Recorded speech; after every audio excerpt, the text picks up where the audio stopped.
آج کی اس ویڈیو میں ہم بات کریں گے کہ واقعہ کربلا کہاں سے سٹارٹ ہوتا ہے، اصل میں اس کا آغاز کب ہوا، کیسے ہوا۔ جب یزید تخت نشین ہوا، تخت پر بیٹھا، اس نے اپنی حکومت قائم کی، تو بار بار حضرت امام حسین کو خط لکھتا رہا کہ میری بیعت کرو، میری بیعت کرو۔ تو آج کی اس ویڈیو میں اس کے اوپر ڈیٹیل سے بات کریں گے، اور اس ہمارے یوٹیوب چینل کے اوپر آپ کو یہ جو واقعہ کربلا کے تحت ہم نے پلے لسٹ بنائی ہے، تو اس پلے لسٹ میں آپ کو واقعہ کربلا مکمل دیکھنے کو ویڈیوز ملیں گی۔ پارٹس میں واقعہ کربلا کو کور کریں گے۔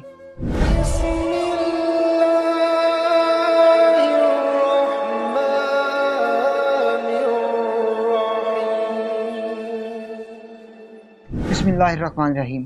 تمام دیکھتی آنکھوں، سنتے کانوں اور دھڑکتے دلوں کو مدثر اقبال کا پیار بھرا سلام۔ آپ دیکھ رہے ہیں ہمارے یوٹیوب چینل اور فیس بک پیج اسلام کی بات۔ آج کی اس ویڈیو میں ہم بات کریں گے واقعہ کربلا کے اوپر، پہلی ویڈیو ہے اس ہمارے چینل کی پلے لسٹ کی، پہلا پارٹ ہوگا واقعہ کربلا کا۔ تو بات کرتے ہیں کہ واقعہ کربلا کا آغاز کب ہوا۔ 59 ہجری 59 ہجری کو حضرت امیر معاویہ رضی اللہ تعالیٰ عنہ آپ کا وصال ہوتا ہے، تو آپ کا بیٹا یزید تخت نشین ہو جاتا ہے، اور جب وہ تخت نشین ہوتا ہے، وہ خلیفہ بنتا ہے، تو کوفے سے گورنر مدینہ حضرت ولید بن عقبہ رضی اللہ تعالیٰ عنہ آپ کو خط لکھتا ہے۔ خط میں کیا لکھتا ہے؟ کہتا ہے کہ اے گورنر مدینہ، ان 3 بندوں سے کہہ دو کہ مجھے خلیفہ مان لیں اور میری بیعت کر لیں۔ اگر مان لیں تو ٹھیک، اگر نہیں مانتے تو ان کا سر اتار کر مجھے کوفے بھجوا دو۔ گورنر مدینہ اہل بیت اور حضرت امام حسن حسین کے گھر کا نوکر تھا، تو وہ خط لے کر حضرت امام حسین کے پاس آ گیا۔ حضرت امام حسین نے جب خط دیکھا تو حضرت امام حسین نے کہا کہ میں تمہیں جواب دوں گا، مشورہ کر کے کچھ ٹائم رک جاؤ، مجھے مشورہ کرنے دو۔ تو حضرت امام حسین نے گورنر مدینہ کو بلا کر کہا کہ میں نے سنا ہے کہ جو یزید ہے وہ شرابی ہے، زانی ہے اور بے نمازی ہے، وہ سگے بہن اور بھائی کا آپس میں رشتہ کروا دیتا ہے، شادی کروا دیتا ہے، اور میں نے یہ بھی سنا ہے کہ وہ سوتیلی ماں سے نکاح بھی کرتا ہے۔ تو شریعت مصطفیٰ کی تمام حدود کو پار کر رہا ہے، تمام حدیں توڑ چکا ہے وہ، تو میں اس کی بیعت نہیں کروں گا۔